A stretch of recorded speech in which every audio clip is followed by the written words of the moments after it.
You know, I've been pondering the violence that's going on here in the city of Baltimore, especially amidst the trials of the officers accused in his death.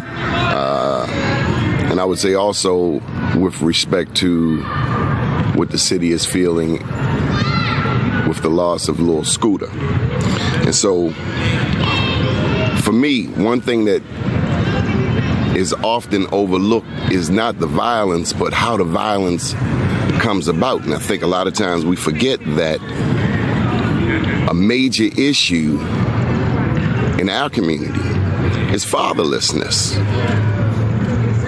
When we look on these streets and we see young men,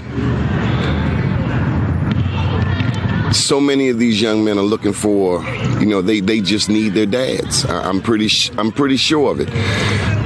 Nobody can do for a young man what his father can do. Nobody can speak life into him like his father can.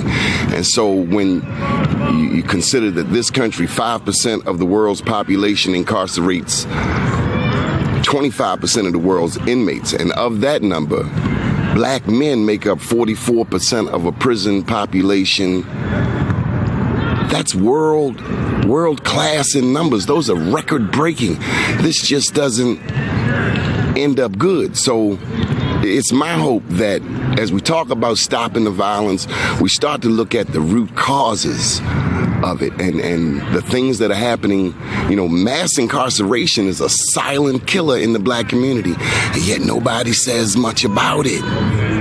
These young men need their dads, and I think if we can just reconnect them. Think about it, 85% of our households are headed by single mothers. What good can come from that? So I don't mean to go on, rant and rave, but if we're going to truly look at the issues affecting Baltimore, Atlanta, New York, Ferguson, and all kinds of urban areas, cities across America, then we got to correctly identify what the problems are. And a major problem is mass incarceration. There's so many others: teen pregnancy, prescription drug, the epidemic.